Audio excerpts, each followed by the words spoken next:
so complex, complex things don't happen automatically. Somebody has to create them.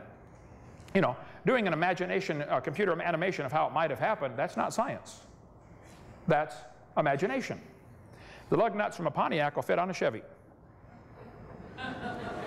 You go try it. They will. That proves they both evolved from a Honda 14 million years ago. No, that proves the same guys are making them, okay? It's common designer. Textbooks are going to tell your kids that the peppered moth is evidence for evolution. This was proven wrong years ago. The peppered moth, according to the story, had dark babies and light babies, but on the light-colored trees, the light ones blended in better, and the dark ones got eaten more.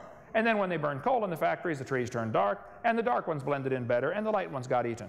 And so they say the population ratio shifted from 95% light to 95% dark.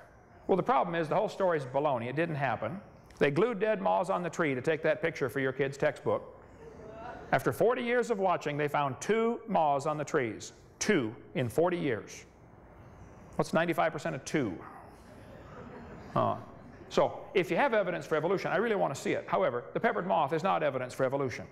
Even if the story were true, all they had was a shift in the population ratio. That's proof of a designer giving his creatures the ability to produce a variety of offspring so some will always survive. That's still evidence for creation, if the story were true, not evidence for evolution. The idea of the embryo having gill slits has been proven wrong years ago. This textbook says the presence of fish-like structures in embryos of different species shows these animals have evolved from fish and share the basic pattern of fish development. This is simply not true. They say it has gills like a fish. Just because the skin is wrinkled up, I got the same wrinkles in my elbow and behind my knee. It doesn't prove a thing. You got wrinkles. Some of you got a lot of wrinkles on your body, actually. But what does that prove? Okay, I'm getting them too. All right.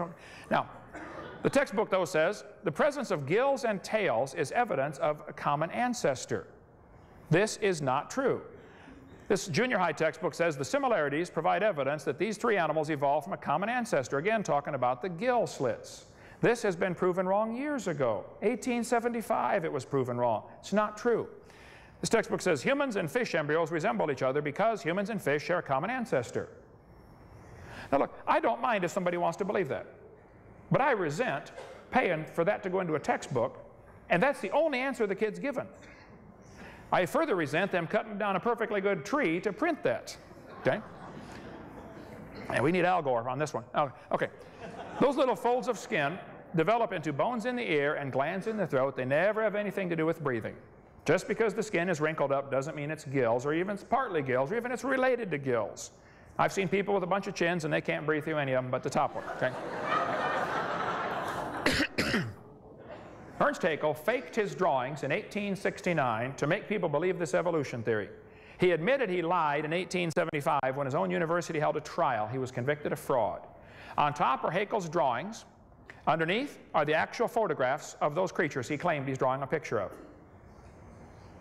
The drawings are simply fraudulent. They're lies. There's no kind way to say it. They're lies. Get them out of the textbook. They tell the kids in school the appendix is evidence of evolution because your appendix is smaller than a horse's. Well, we don't eat as much, green vegetables as horses eat. Maybe they don't dig up as much junk as they do in eating off the ground. But the fact is, you do have a smaller appendix than a horse. So what? That's all you need. The appendix, they'll say it's vestigial. It's not vestigial. You need your appendix, okay? If your appendix is taken out, you shorten your lifespan, I believe, by about 8 years. You got a much better chance of getting a lot of diseases. The appendix is where a part of the immune system responses are initiated. They've known that for years. It's not vestigial. This textbook tells the kids one of the evidences for evolution is the whale's vestigial pelvis. Many organisms retain traces of their evolutionary history. For example, the whale retains pelvic and leg bones as useless vestiges. This is baloney. They say the whale has a vestigial pelvis and leg bone that serve no purpose. Just imagine whales walking around. It's true. That's not true. Here's from Los Angeles Museum. Those are the bones they're talking about right there. Just imagine the whale walking around. Actually, this is a lie. Those bones are used in reproduction. The whales are pretty big, and those little bones have special muscles that attach to them that allow the whales to reproduce. It has nothing to do with walking on land.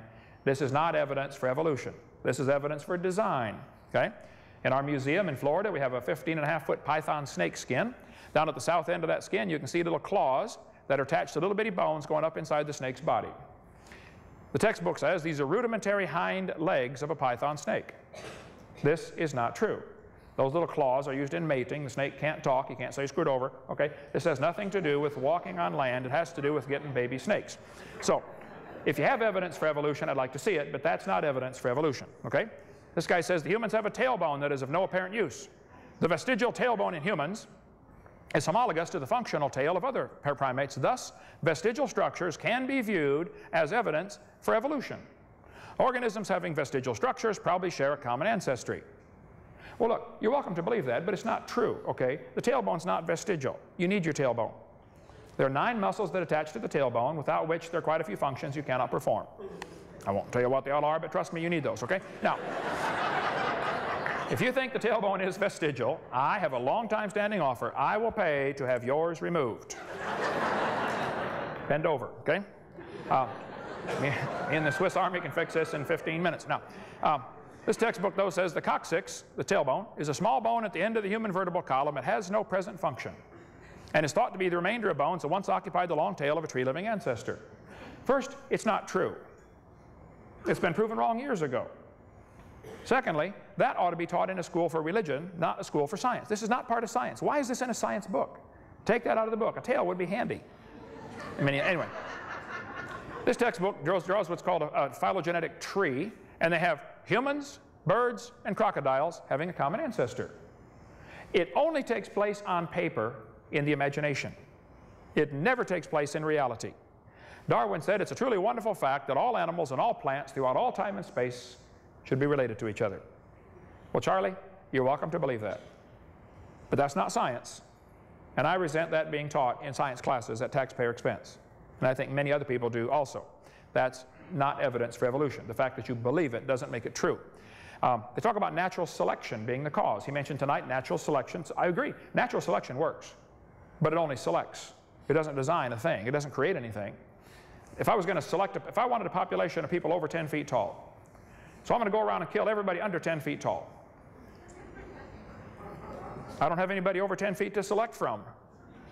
You can't get a population of 10-footers because there's nothing to select from. You can select, natural selection does that, it doesn't create a thing. The textbooks tell the kids about the horse being evidence for evolution. They say we went from a 4-toed horse to a 1-toed horse. That is baloney, proven wrong 55 years ago, but they're still teaching it. They say we started from complex chemical soup and went to a living organism very slowly. Oh yeah. This textbook says all the many forms of life on Earth today descended from a common ancestor. Then it says no traces of those events remain. We know what happened, but there's no proof.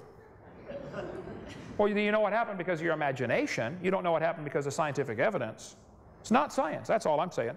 This is not evidence for evolution. The fact that you can write it on paper, or the fact that some famous scientist, Dobzhansky, says, oh, this is true, or therefore it's true, it doesn't make it true because some famous scientist says it's true.